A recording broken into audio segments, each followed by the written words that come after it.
This is quite a crowd. I am so grateful. I feel like you guys have adopted me. And you know, in a U.S. Senate race, you cannot win if you don't win Knoxville and East Tennessee. So I'm really, really grateful that you're all here. Thank you. Thank you. Before we begin, we've got some masks, some hand sanitizer, all that in the back if you want it or need it. And I'm so grateful. I just want to, first of all, from the bottom of my heart again, thank you all so very much. Sorry we had to move it outside, but the crowd, you guys are amazing. Thank you. To Martin, I just want to thank him again. You know, he shared something very personal with me yesterday, and I spent a year of my life in another country helping some children with an issue that he was sharing with me about, and that really meant a lot to me. Thank you. Governor Don Sundquist is here. Governor Sundquist, thank you. Congressman Jimmy Duncan. Jimmy Duncan. Senator Becky Massey. Representative Bill Dunn. Senator Briggs. Commissioner Daley.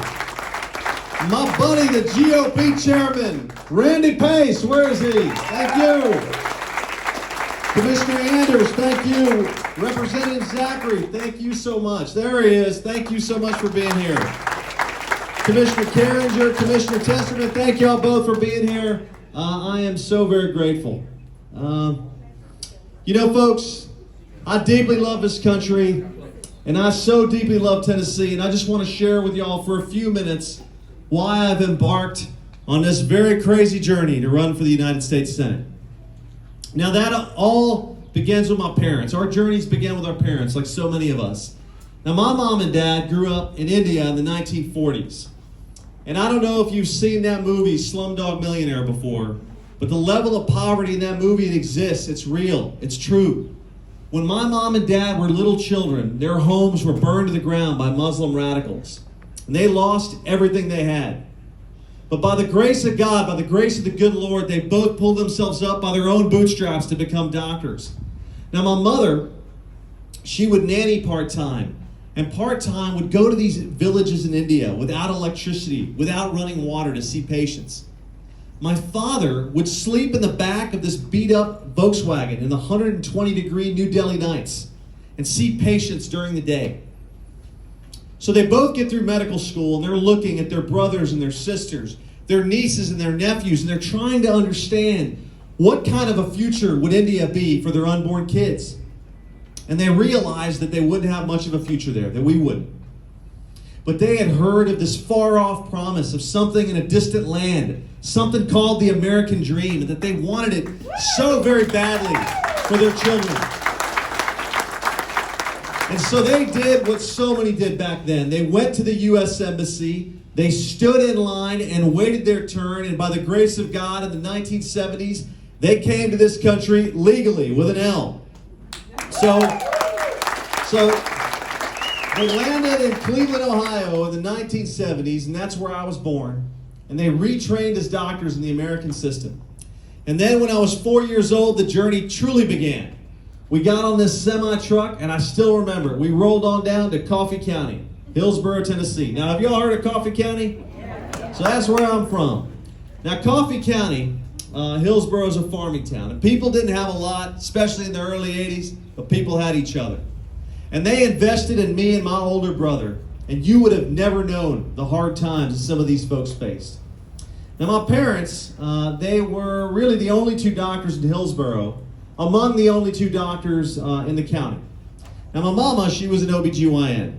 And so she delivered babies and babies of the babies. And in fact, the greeter at the Manchester Walmart, one of them was named after my mama. So go figure.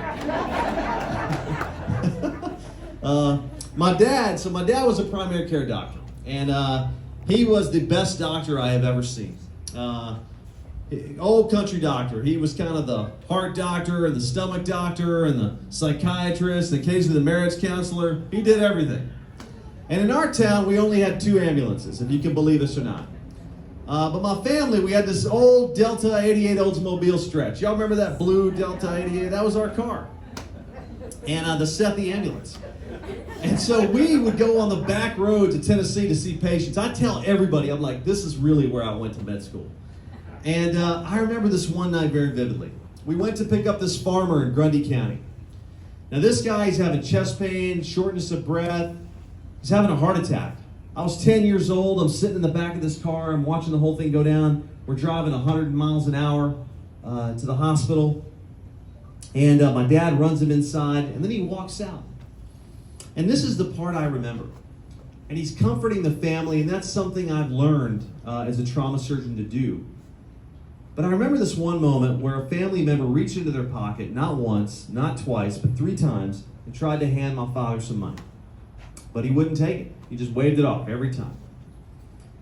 So he gets in the car, and I climb up front, and I'm riding really close to him like I used to. And I just asked him.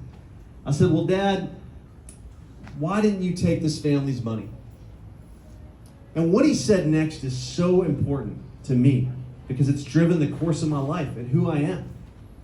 He said, you know, son, doesn't matter what's in your bank account, but what matters is the difference that you make. And I'll say that again because it's so important, especially for the young folks out here. Doesn't matter what's in your bank account, but what truly matters, what ultimately matters, is the difference that you make. That's how I was raised, watching them doctor to farmers, and then boom, my early 20s, I suddenly lose my dad to liver cancer. Now, I don't know if any of y'all have lost your family when you're young, but it does a number on you. It changes you, and I wasn't ready for it. It sent me on a downward spiral. I just couldn't find my balance. But that's when I came to Christ. That's when I found the Lord, and that's when I was saved. And that's when I realized that like 3 generations before me and my family, I was going to become a doctor too. So I embarked on that journey, and for the last 10 years, I've been a trauma surgeon in Nashville. Now, doing that job, what you learn is the line between life and death, it is razor thin. So in the time that the good Lord has given you on this earth, try to make the biggest difference that you can make and help the most people that you can. And I feel like I've been doing that. About 9 years ago, my wife Maya and I, we created this nonprofit called Healthy Tennessee. So I met Maya when I was 16 years old. My first and only girlfriend, and I tricked her into becoming my wife. We got these 2 kids, this crazy 7-year-old boy and a 4-year-old girl who really likes jewelry right now, 4, and a rescue pit bull. And we went all across the state, taking care of patients, trying to get them on the front side of their health, talking about prevention. Now, true story, the president heard about this, President Trump. And so he invited me to the White House to talk about what we were doing. And he couldn't remember Manny, so he quickly nicknamed me Tennessee. Spoke at one of his rallies, look folks, right now, we are in the battle for this country. We got to back the president. We got to have his back right now. Right now.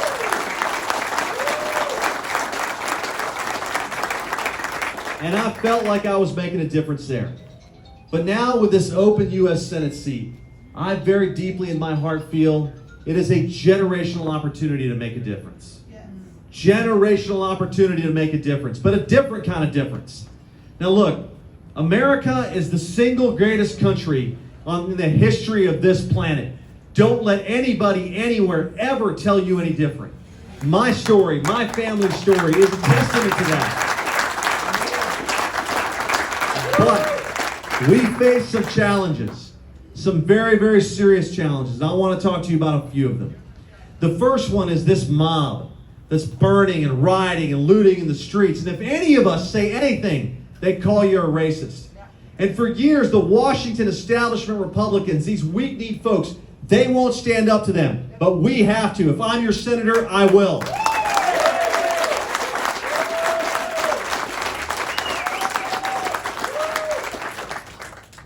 The communist Chinese government.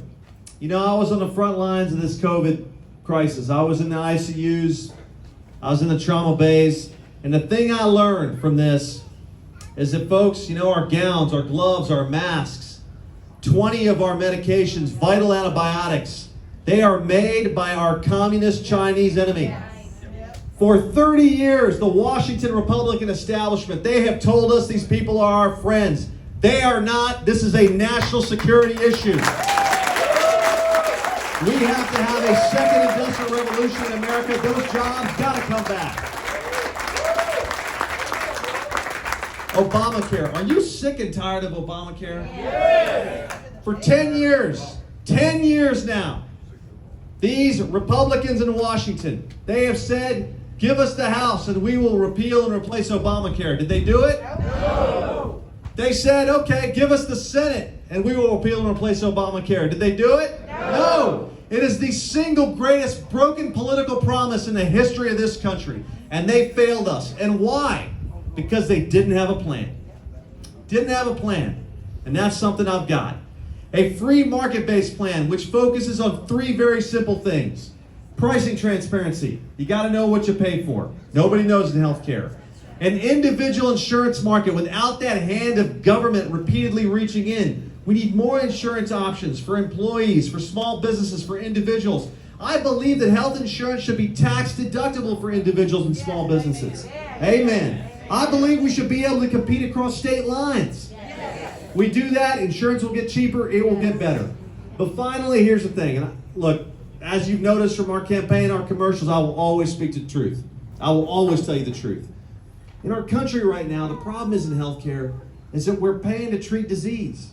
We're paying to treat disease. If you have diabetes or you have a heart attack, we're all about you. We take care of you. But if you're pre-diabetic, nobody cares. So we're spending hundreds and thousands of dollars on the back end of a problem, and we're not spending cents on the dollar on the front end. That makes no sense. We got to change it. We can fix this. And finally is illegal immigration. Now look, people, when I'm talking about this, they're like, whoa. But look, my parents came here legally with an L. They did it the right way. Now my mom, she loves Fox News. I know some of you all heard me tell the story. She loves Fox News. And something will come on about illegal immigration, and she will get so fired up. And in her very thick Indian accent, she will say, I stood in line. I waited my turn. So did your father. That is the American way. It is not racist to talk about illegal immigration.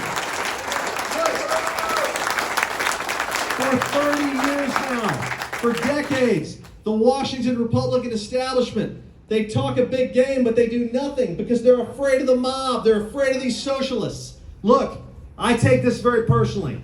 If I'm your next U.S. Senator, here's what we're going to do. Number one, we got to end chain-based migration.